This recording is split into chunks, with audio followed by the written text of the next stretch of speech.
Good morning, everyone. Welcome to the Modern Market. This is our daily show from Monday to Friday at 7 a.m. Eastern Time, 12 p.m. GMT, every day of the week, where we discuss all things to do with the modern market. That is the crypto market, the NFT market, and how to make money on the internet. I'm your host, Bchek. I'm joined by my legendary co-host, Legendary. We are live on X. We are live on YouTube, and we cannot wait to bring you another great show about everything that's been going on in this wonderful crypto NFT market over the last 24 hours. But before we do that, just a reminder, as always, that absolutely nothing that we say here is financial advice. We do not know anything for sure. So please do proceed with caution and exercise your own judgment, whether you have any or not. Legendary, with that out of the way, how are you doing this 21st of December, which is a Thursday? Thank you very much for the reminder that it is a Thursday. I actually was struggling yesterday to find out what day of the week it is. Somehow Mm-hmm, thought yesterday was already Friday. mm-hmm, Clearly not true. Clearly have no idea what's going on in the market nor in the calendar. mm-hmm. But apart from that, I'm doing great. I feel healthy again for the first day in more than a week. And maybe it has something to do with the market. Maybe you were right all along. Dude, I told you. The I soul told you. pump was really there to make me feel better. I So told you. maybe you were right I told all you. I along. told you. I told you. Legendary's mood and health and well-being Yes, capitulates on low I think price and goes through the roof as the price moves up. That was my bold prediction at the start of the week, and suddenly Solana rips 10% and Legendary is healthy. Or no indication of health earlier on in the week, but now feeling fantastic. Legendary, what do you think the cause is um, besides the price action, which I'm being a little bit silly about?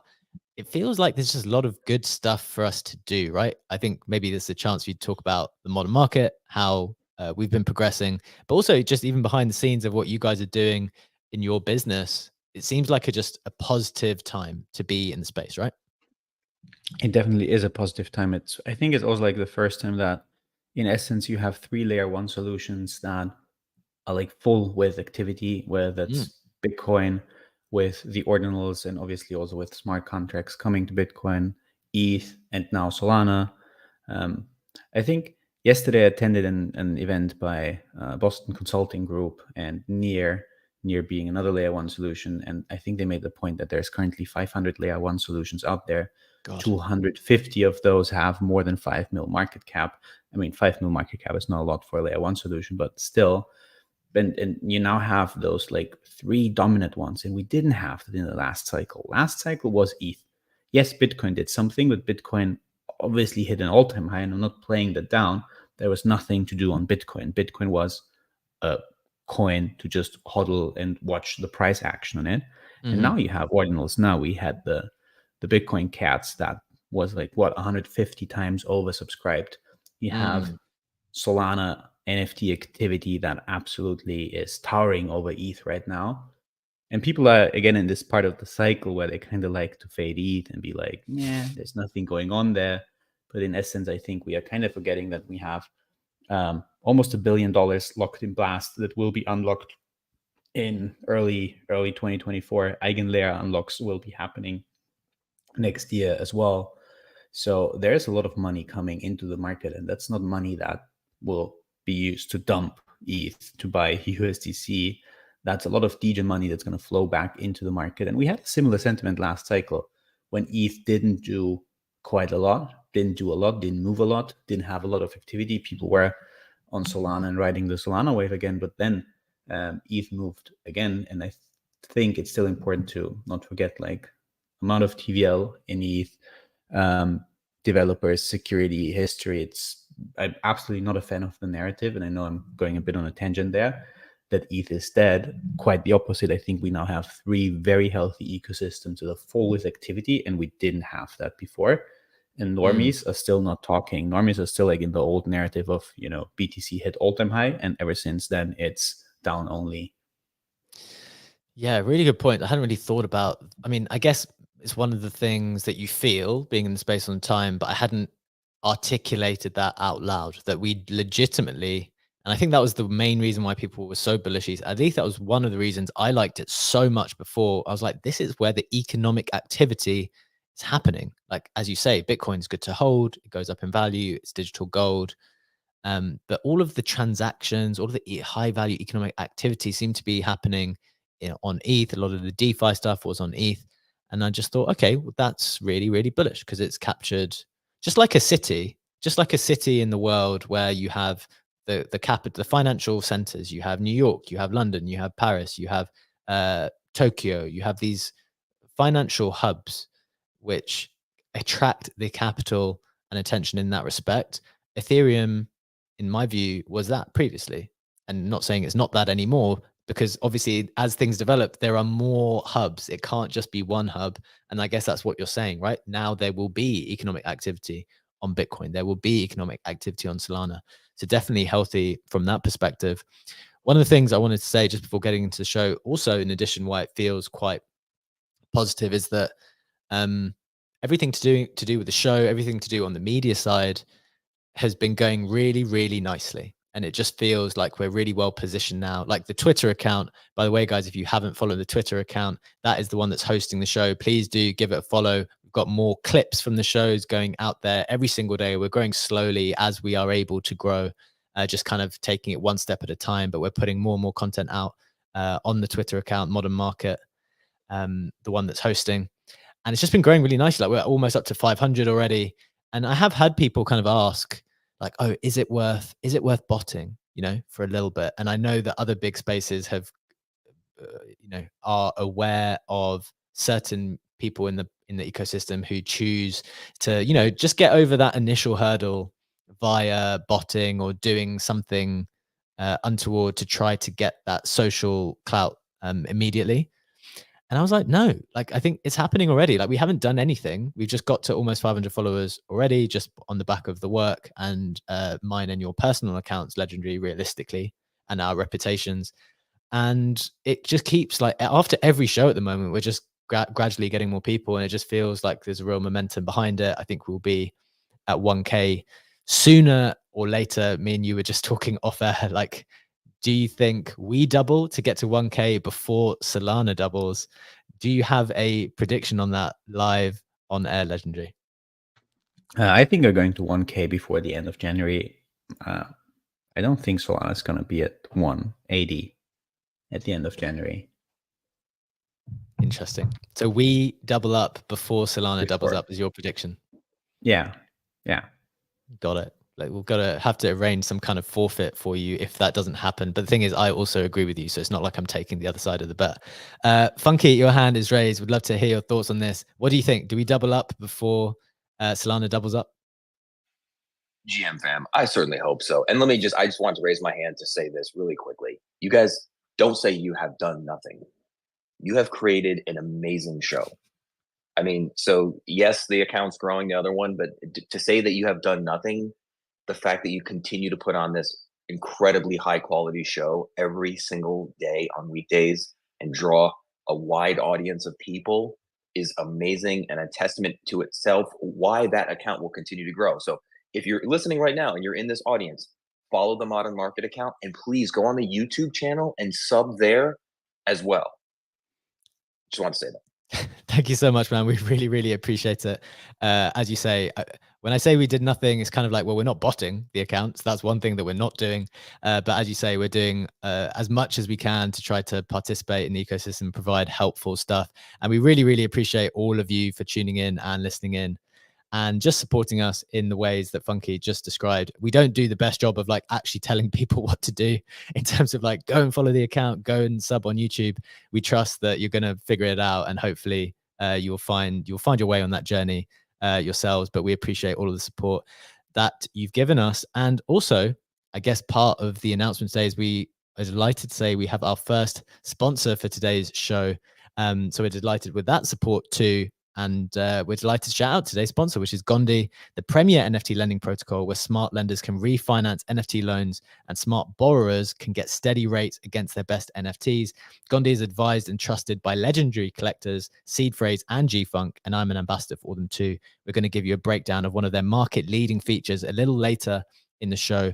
So stay tuned for that. And thank you guys for being with us in this journey to see us into this new chapter where every now and again we will have some sponsorships, but always, with the best quality sponsors. That is our intention. Getting into the show, Legendary, let's do it. We're going to get into everything that's happened in the last 24 hours. As always, everything that I provide to you comes from the information in the snapshot, which is pinned up top. Please do give it a like if you find that it brings you some value today. Starting with the price action, we have Bitcoin up a couple of percent at 43.7. We have ETH flat at 2.2, a dagger into the heart of all ETH holders, just not doing anything. Solana, another dagger into the ETH holders' hearts, up 10% at 86.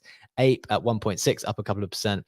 NFT volume, changing up the format of this now, because I think this is more relevant. ETH is at 12.3 million volume, Solana at 9.4 million volume. Bitcoin, I need to double check this, but it had 41.6 million on CryptoSlam. I'm just flagging that now. I need to get into that because we do want to see the activity on all three, but need to investigate that more. I know stuff's happening there. Need to investigate it.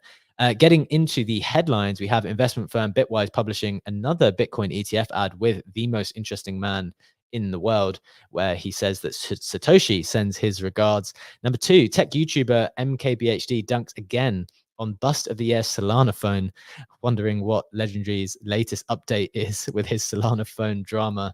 And finally, Solana flips Ethereum 7-day DEX volume. So it's not just the NFT side of things that's heating up. There's actual economic activity on the DEX side, flipping Ethereum for the first time in its history. So that is very, very significant. Getting into the NFT floors, we've got CryptoPunks up a percent at 55.5 ETH, Bored Apes at 27, up a couple of percent, Mutants at 5.4, up 4%, DGods up 4% at 2.8, Captains at 4.4, Azuki's up a few percent at 5.9, Penguins at 10.7, up 5, Moonbirds down 11% at 1.5, and Nouns at 12 ETH, down 60%. Someone has undercut the floor significantly there. Legendary, those are the headlines. That is the price action. Any numbers standing out to you there at all? I mean, Solana flips Ethereum 7-day DEX volume is insane. That's an insane stat that we definitely need to talk about more. Yeah, we're going to get into that right in a second because I think that's really important. What do you think of Moonbirds being down? We didn't get to talk on it that much. Moonbirds being down 11%. I mean, I know we said that there were rumors about a merger and acquisition yesterday. We didn't really get to talk about it too much. But have you heard anything more about that? Do you have any instinctive thoughts, feelings towards that? Yeah, I mean, JJ is obviously covering that live on X and sharing screenshots and everything from the Discord. It's not really a good sentiment. It feels very abandoned, not a lot of official comms happening. I mean, it's still a great community. The Moonbirds are, and the Proof community is, but feels like they're headless at the moment. And honestly, I think the team has a super hard time with that. Like, you have someone like Crow, Kevin Rose, who's not really committed to being the leading figure of the Moonbirds community any longer. And then you have the team that's kind of feels the pain of the community, but also works with Crow and knows what he's thinking, and they have to be that intermediary between those two parties, and that's a hell of a difficult job.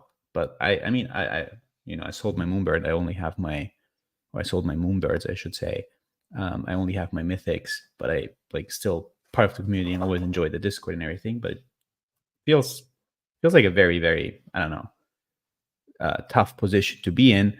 But on the long run, if there's really a takeover, whether that's community led or someone else, that again is a very positive sign for me, because again, community is very strong, and there's people who've been sticking through all of that, and we've seen so many turnaround stories, Pudgies, Oniforce, etc., Pixelmon. So that I think the community is the most valuable asset that a project has, or a project like Moonbirds has. And if you have that, then you can put it on the new leadership. Then I can also see better days in the future for the Moonbirds. Yeah, I agree with you that the communities definitely hold a significant amount of value. I also think that the IP is actually kind of cool. I don't know which one you'd go with more, like whether it's the pixelated version of the Moonbirds or whether it's the new Mythics, which arguably are a bit cooler, a bit nicer, go better into some type of animations that they had produced and published a while ago. I think you're right. I think there's a lot of value in the brand, in the name. I just wonder what will happen. And as you say, we don't know anything for sure. It's a tough position for people to be in, but it does feel like they're at a bit of a stalemate or a crossroads. I had actually wondered, in just talking purely of price action, if the conversations around takeover would have meant they pumped. But interestingly, it dumped. So I don't know. I would have thought that maybe some people would have, like, if it is true, I'm saying if it is true that people thought that the current leadership was not good and people need a change, then you would think that maybe the rumor of it changing over would cause a little bit of speculation. But maybe we're too early down that path, and there's no, Yes. without Yeah, any it's concrete details, you can't really make that bet, right? That's the significant difference between a rumor and a strong rumor, and you know who's going to be taking over. I do think that we're a bit too early for the speculation pump. Yeah, I guess that's why in the snapshot yesterday we reported it as there is a rumor it's happening and the price goes down. Whereas when we say something like strongly rumored token coming for this project and it's gone up 25%, it's like, okay, that's the strong rumor, which happens sometimes. So interesting thoughts there. That's just a little quick one before we get into today's headlines, which we're going to do right now. I know, Legendary, you picked out the Solana DEX volume, flipping Ethereum on a 7-day chart for the first time in its history as one of the key things you wanted to talk about. So maybe let's get to that first and maybe just explain like some of the numbers and then what you think the significance of that is. Sure, absolutely. So if you look at DeFi Lama, who is aggregating so much data on the blockchain or multiple blockchains, you can see that the 7-day volume in Ethereum for DEXs aggregated has been 8.8 bill. That is a weekly change of minus 0.7%. So it's pretty much the same as always. And the biggest players are Uniswap, Curve Finance Balancer, Maverick Protocol, and PancakeSwap. And if you look at the same picture on Solana, it looks completely different with a 34% weekly change, increase in trading volume, the total volume being at $9.03 billion over the last 7 days. And that again is led by Orca, Radium, Lifinity, and Phoenix Trade. If you look at the metrics for the last 24 hours specifically, it's pretty much even. So you have 1.6 bill on Solana, you have 1.65 bill on ETH, but both those news, like even the last 24 hours, that Solana is essentially doing the same volume as ETH, and flipping ETH volume on decentralized exchanges over the last 7 days is extremely impressive. And I think also something that we've seen on the timeline is people like, I don't remember it was OSF or Mando, but it doesn't really matter, who's been posting about having only used Uniswap for the last 2 years and now experiencing Jupe, where you have DC auto DCAing into trades, perps, etc., and a way better user experience. Like, he has been marveled by that. I mean, in all fairness, you have protocols on ETH, I mean, that do a way better job than Uniswap and offer way more features. And I'm quite surprised that he said like he mainly uses MetaMask and Uniswap when there's like so many other things to do.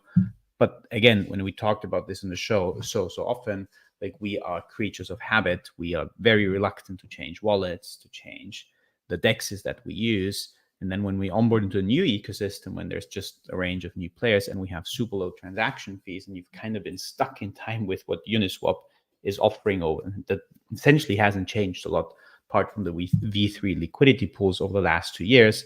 And then you see a fresh new ecosystem, you're like blown away. And I guess this is the experience that many people are seeing right now.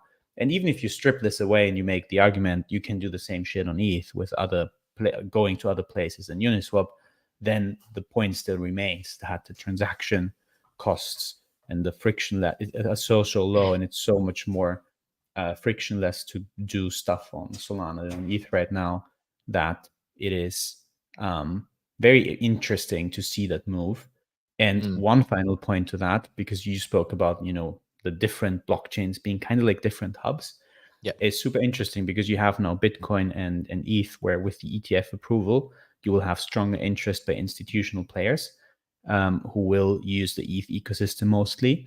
And then you have Solana that doesn't have that institutional interest just yet. And you already have institutional money in ETH. But despite that fact, Solana manages to keep up with ETH volume indexes. And that's extremely impressive. Very, very impressive. Got another question, a follow-up question for you on that in just a second. But just a reflection first on what you were saying about how some of these really big ETH players are coming around. I know you mentioned Mando and OSF, but certainly OSF has been tweeting a lot recently about how just using the stuff on Solana is really good, really low fees, really easy to use, great products, much cheaper to ape into stuff on the more casino side, but as well as just being really good to use. So that is something to note, that people are kind of switching over a little bit. I've got another question for you though, before we continue, which is this tweet, which I got from Gumshoe, where it kind of stated a few interesting bits of information, which I'll share. And then I'll ask you the final question, which will be the question that is on people's minds, right? Like a lot of us here are holding either significant amounts of ETH, or even to the extent that we have some exposure to crypto because of our previous experience. It just turns out to be the case that proportionally we are more in ETH because of what we've been doing in the past. So we want to think about our proportions and like how we've allocated. So he said the following facts: Solana in the last 24 hours flipped ETH index volume for the first time ever, has 5% of TVL. Jupiter flips Uniswap by volume as well, which is very significant. 4 out of the top 10 dexes are on Solana right now. Solana is doing 100% more NFT volume than Ethereum, and Tensor flips Blur in NFT volume as well. Even if that's not 100% correct, I need to double check that. It's definitely been super close recently, right? It's been like on the cusp all the time of like, is it ETH more this today? Is it more Solana today? Like they're neck and neck basically all the time.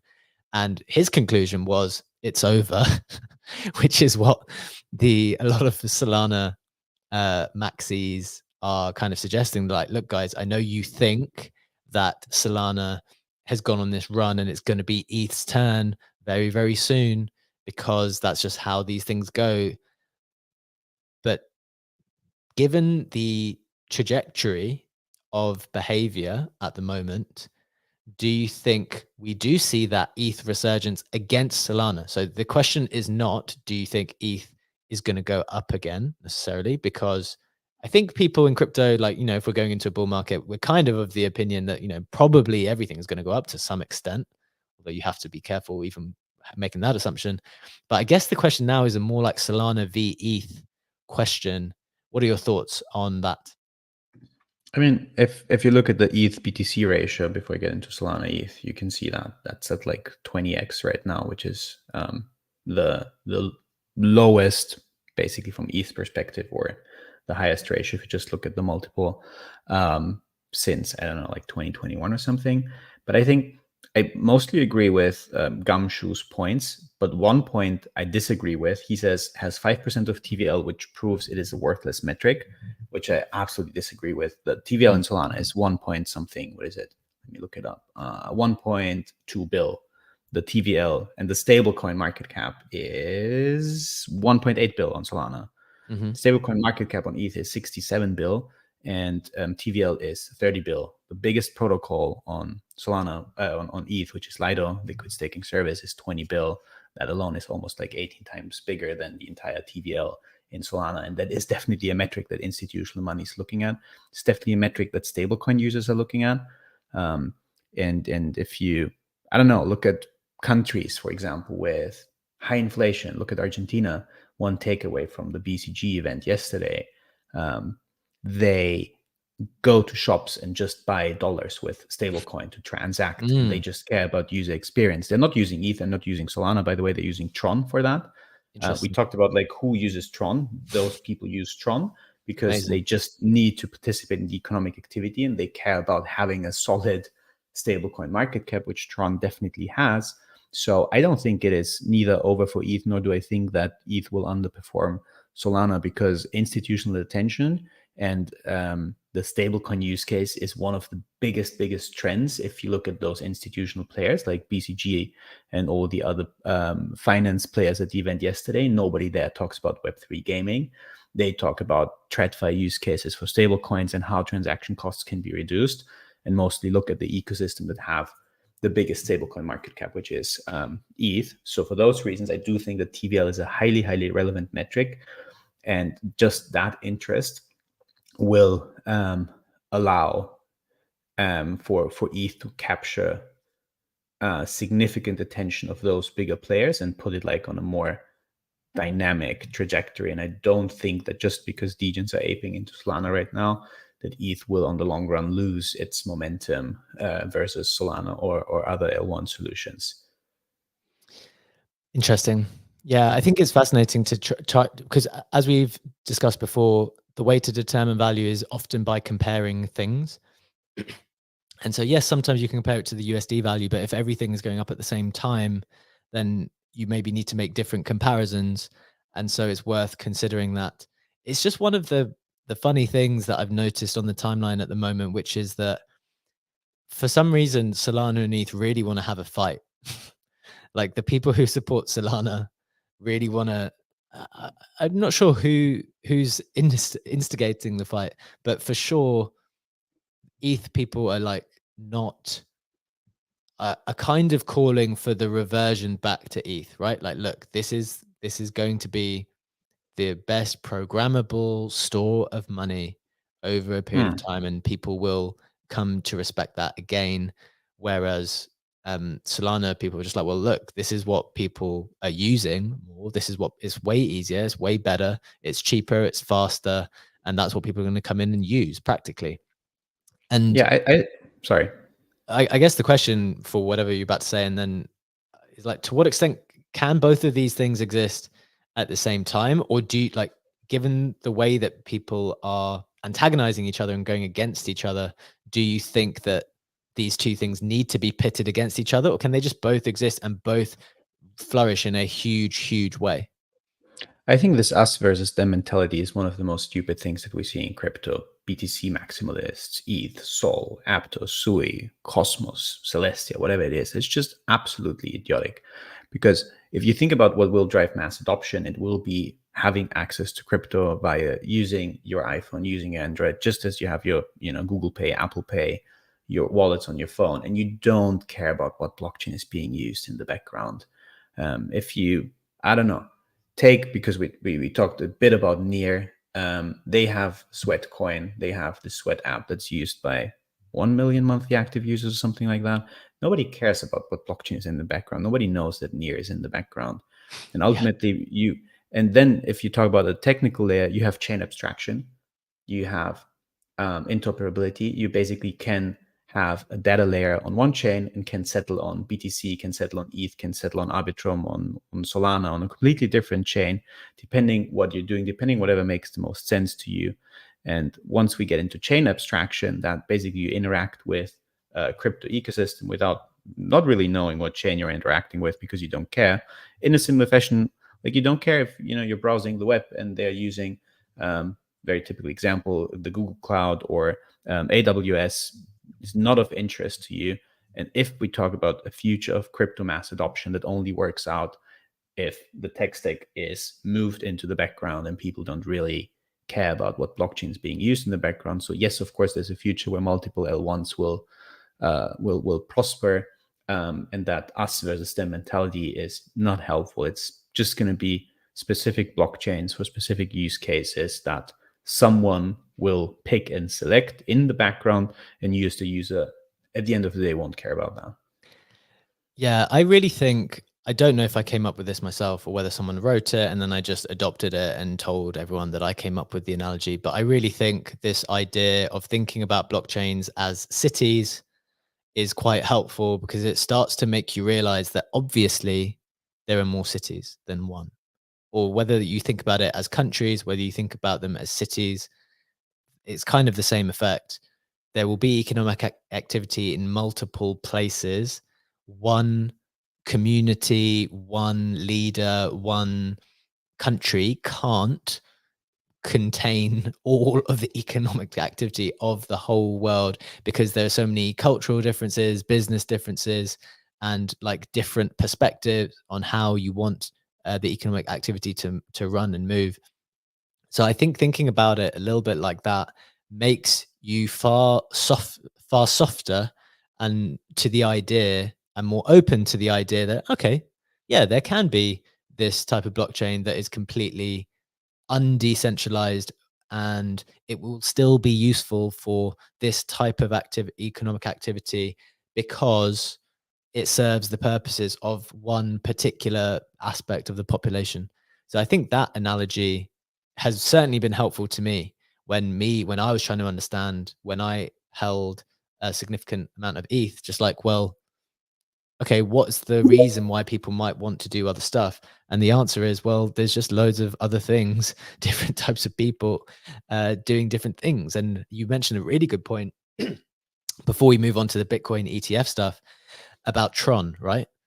And Tron, we noticed months ago on the show, we literally just asked the question, like, what the hell is going on Tron? Like, no one in the West, at least the Northwest, talks about Tron routinely.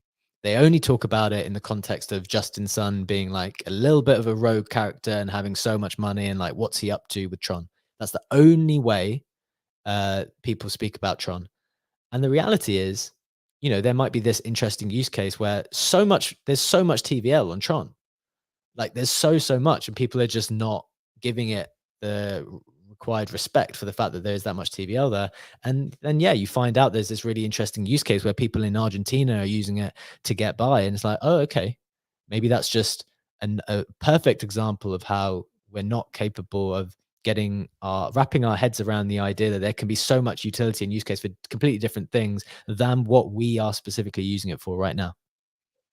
Just to put those numbers into perspective, I mentioned before ETH has a stablecoins market cap of 67 bill, Solana 1.8 bill, Tron sits at 50 bill. It's almost as big in terms of the stablecoin market cap as ETH's stablecoin market cap. And the TVL aside from stablecoins is at 8.3 bill. And as you said, it's not only Argentina. I talked to another guy from Turkey. Same story, got into crypto because of 80% inflation. You need an inflation hedge at this point. We are privileged in the West, in the US too.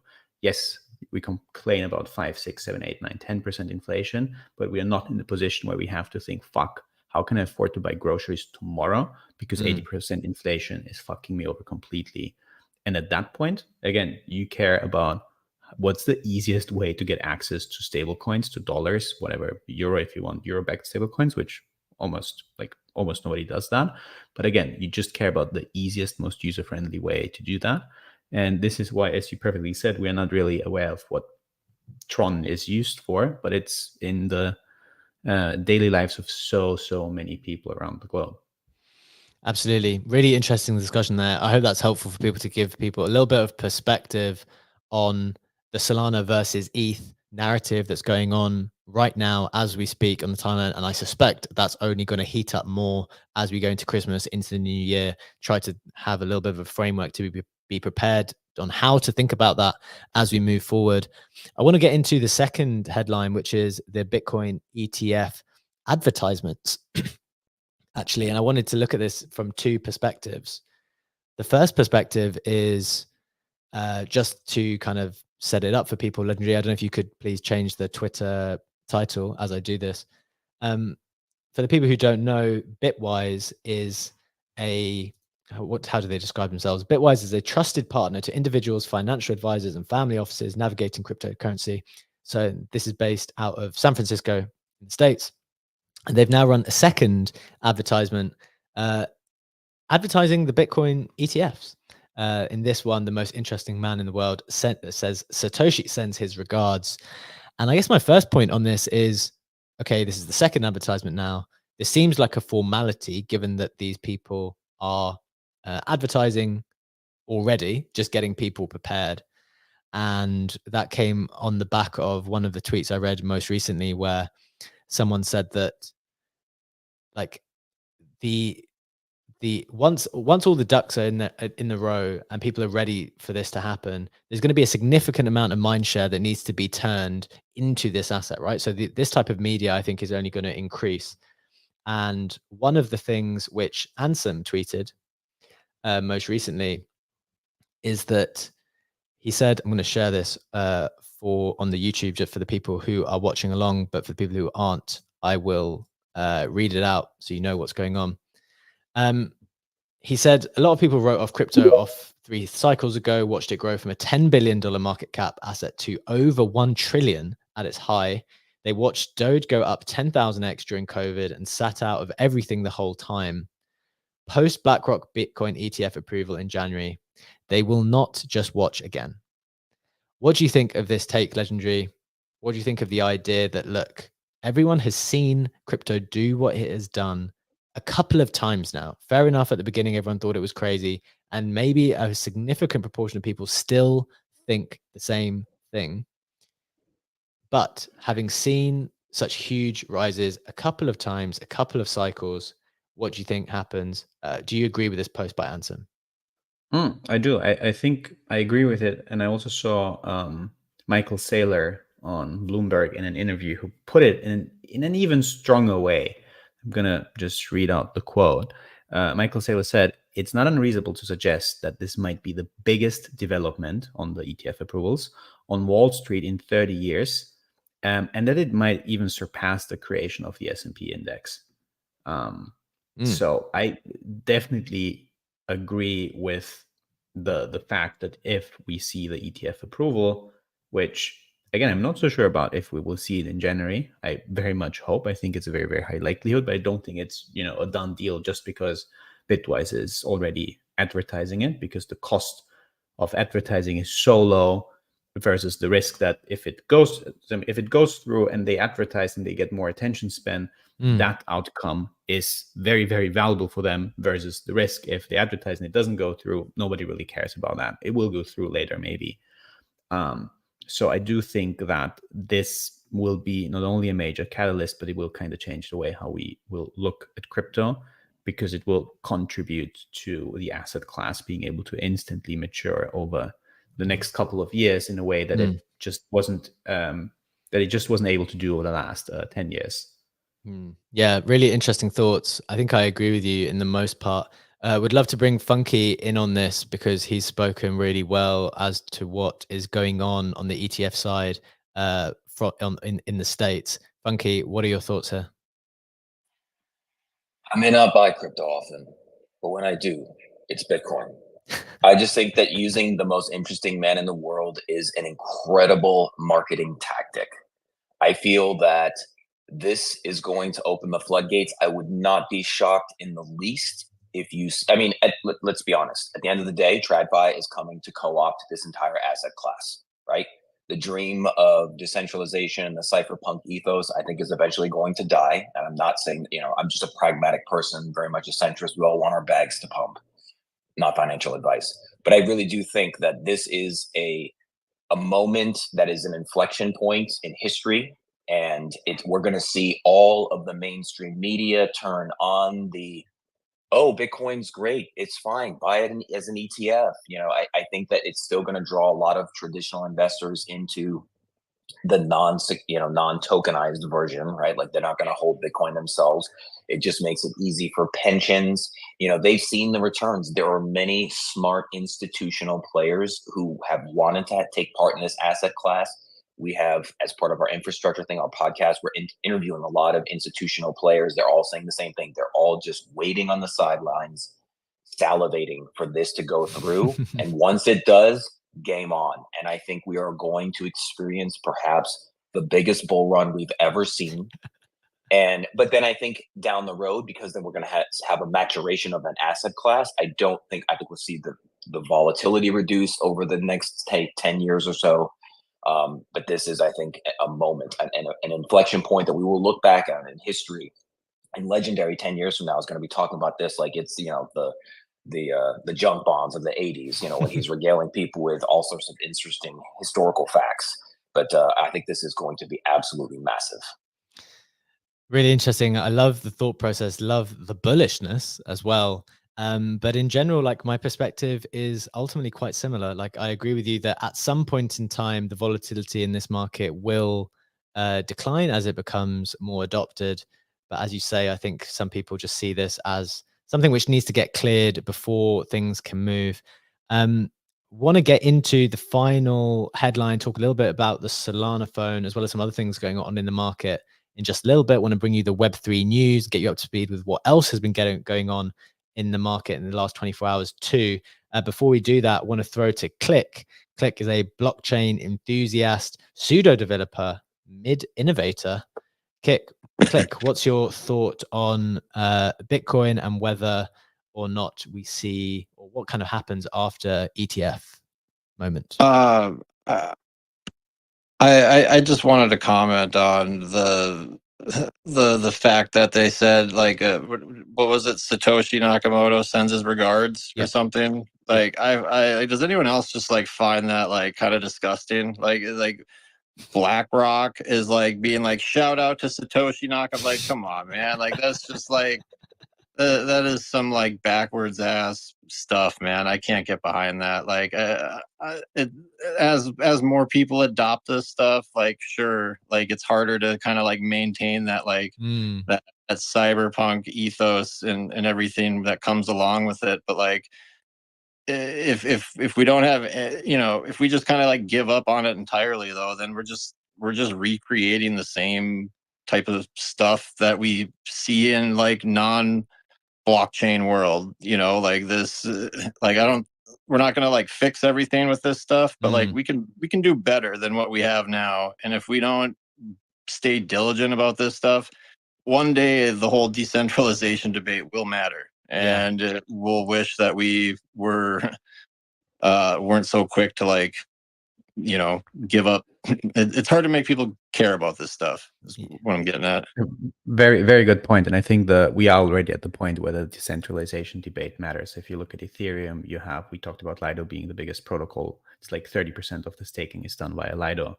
If you look at layer 2 solutions, you have Base, which is essentially a layer 2 solution that's run by Coinbase, period. So we are already moving into more centralized direction already, which is bit of the result that massive amounts of capital are flowing in. So there's always going to be this tension between, as you called it, the like cyberpunk-esque ethos of the early days and like mass adoption.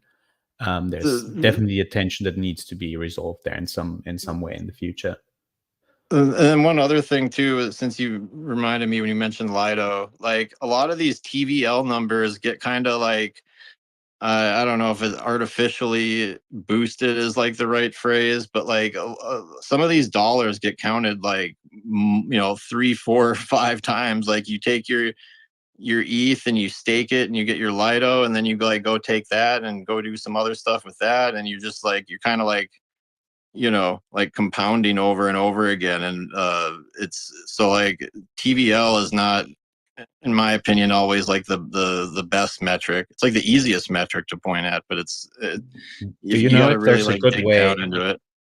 Do you know if there's a good way, a website to find? Because that's definitely a point, like how much of the Lido volume, for example, is in more or less leveraged longs because people are borrowing against the Lido to buy more Lido. And just to get that net number, if you had a website or data on that and you could share that in the comments, that'd be super interesting. I don't have one offhand, but maybe there's like a Dune dashboard or something like that that might be able to figure it out. But I might have to look into that. Yeah, super interesting. And one of the, back to your first point that I thought was interesting is like, I know what you mean with the kind of jarring use of Satoshi and kind of getting co-opted by these humongous institutions. And one of my wonders, and we have to get off this and we have to move on to the next thing now, but as a final concluding point, I wonder whether ultimately people will put up with that co-opting if it means that all of their numbers go up at the same time. And I think that's one of the things people need to make a decision on, or it's one of the things that people have to get comfortable with, is that Are you going to keep moving if you really truly prioritize decentralization over other things? Or do you want these people to come in and co-opt the stuff and take ownership of it and make it more centralized? And you'll be happy with it because the number goes up. So I think that's one of the kind of overarching or underlying things that's kind of simmering underneath the fact that everyone's super excited about people coming in to buy up these coins that we have. So that's one of the reflections there. Want to get into we do love it when number goes up. Yeah, we definitely do enjoy that. And we definitely want to bring you the rest of the news in just a second, but a time to shout out our sponsor Gandi, the premier NFT lending protocol trusted by leading collectors like Seed Phrase, G-Funk, and Tony Herrera, Phantom Scribbler, and Mooncat. Before Gandi, there were two huge problems with NFT lending. For lenders, it was very hard to find an asset into which you could deploy your capital because of many of the good assets were taken. For borrowers, it was hard because you agreed on a deal, but in future it became a bad deal and you wish it could change it for something better later. That's where Gandi's refinancing feature comes in, because with Gandi, any lender can easily browse all the current live loans and choose to refinance the loan with just a few clicks by bettering the terms in some way. And so the borrower doesn't even need to do anything to get a better deal if the market has changed significantly and there is a new willing lender. Our very own Legendary used this feature recently with, I believe, a Doodle. Legendary, how was that for you? Yeah, it was actually my first time dabbling with Gandhi to refinance a Doodle for, what was it, a bit more than 1 ETH in principle. It was quite the straightforward experience, to be honest. Yeah, pretty cool. I actually did the same thing on a CryptoPunk and it was super straightforward. So if you are interested, follow Gandhi XYZ and head to their website to jump into their Discord if you want to ask any more questions. Let's get into the Web3 news and the Creator Corner to get up to speed with what else has been happening in the last 24 hours. We have number one, Yuga Labs announcing new CryptoPunks wrapper to facilitate easier movement of punks. That's pretty cool. Number two, Nifty Island announces a play to airdrop campaign with a new token. Saw a lot of excitement about that game in the last few days. Also, 11 CryptoPunk sweep moves the CryptoPunk floor up to 55.5 ETH. That's nice to see. Bloomberg reports on Dogcoin's mooning. OSF tweeted that I cannot emphasize enough not to fade these kinds of articles. This is when TradFi gets FOMO'd in. I know it because that's what I did. I did the same thing 3 years ago. So interesting to have that personal perspective. Getting into the Creator Corner, we have Richard Nadler selling out 128 pieces for 1.4 ETH each, raising over $400,000 on Verse. This is a really cool collection. Verse doing really good things in London, selling these NFTs. Number two, Base gives 5 ETH grants to builders on Base. Base, the L2 by Coinbase, has all kinds of grants available to builders, often in the 5 ETH range. And then finally, Christie's facilitate the private sale of Defaced's latest piece. It's a really cool piece. Congratulations to both parties. Legendary, that is the Web3 Roundup and the Creator Corner. What are you interested in from there? Quite a lot of cool things going on. What did catch my eye was the Nifty Island campaign. I think Nifty Island did a tremendous job at activating so many KOLs, influencers, content creators to share their campaign and talk about that, because I think it's a project that many people weren't aware of or have forgotten or just didn't know because they weren't around in the last cycle. And I also think that the way how they approach integrating so many collections, whether that's Meebits, Apes, Pudgies, etc., in the like playable metaverse, is a pretty cool one. Another thing, completely different topic that is catching my attention is my new favorite website that I'm checking in the morning, and you know what it is. It's not Blur. It's not my portfolio. It is SolanaPhone.com. Yeah, almost. It is checkphone.xyz, which is a tiny little website that just shows you two things. It says one phone, and then it shows you a dollar amount, which is Bonk plus ACS. So the two access, the two airdrops that you can claim once you get the Solana Saga and the Solana phone into your hands. And just see how much I can claim once I hopefully finally will get my Solana Saga. I told you yesterday on the show, by the way, that you are good if you don't get a cancellation mail by yesterday. That's not true any longer, and there's still more waiting and trembling and shaking. They postponed the announcement of that. There's still not really clarity on whose orders will be fulfilled or not. So it's still not easy to sleep with that in mind. Just for clarity, for people who are wondering what's going on, we've been talking about the Solana phone retailed at 500, selling for 5,000 on the market. As Solana is completely popping off, obviously people are very excited about getting this phone in their hands because they believe that it will be like a magnet for all everyone in the whole universe of Solana wanting to reward all of the holders of this particular phone. It was again in the headlines yesterday because prominent technology reviewer MKBHD called it the bust of the year, Solana Saga crypto phone. He said, no amount of bonk or crypto saws could save this phone. It's a shame the ceramic build was wasted on a weak camera display and battery. You can't find defenses of this phone, but you're not ready, but you're not already a sole holder. They are meaningless. I'm just going to try and check out the comments here, Legendary, but that is what has brought it back into the news. Obviously, people are trying to get hold of them. There's all kinds of delivery issues. If people were told that they had bought them, they think that they have oversold.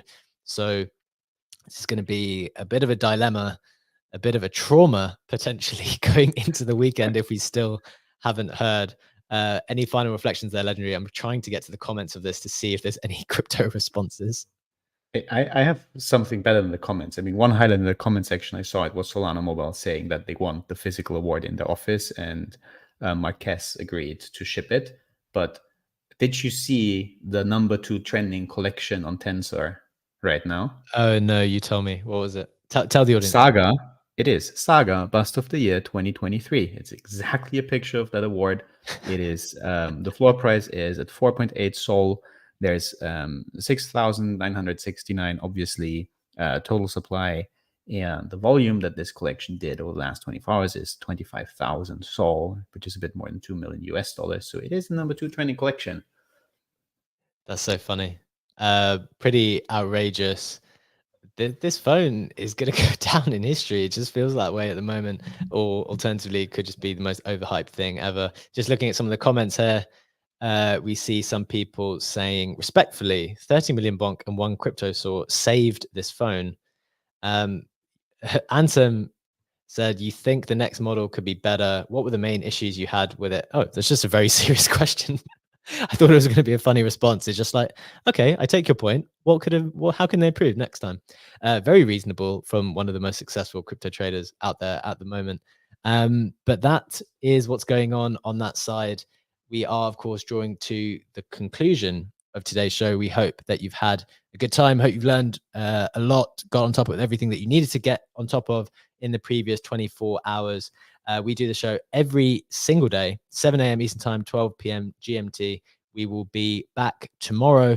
We'll also just outline a little bit of the Christmas, New Year schedule. There'll be some slight amendments, but more or less we will be trying to run, because I have a sneaky prediction that some fun stuff happens. I know nothing. It's just, you've got to be crazy to think nothing's going to happen in this Christmas, New Year period. So just another final shout out to our sponsor, Gandi, the premier NFT lending protocol. If you are interested, follow Gandi and head to their website or jump in their Discord to learn more. Have a wonderful day, everyone. We have had a great show with you. Take care, and we will see you tomorrow. Bye-bye.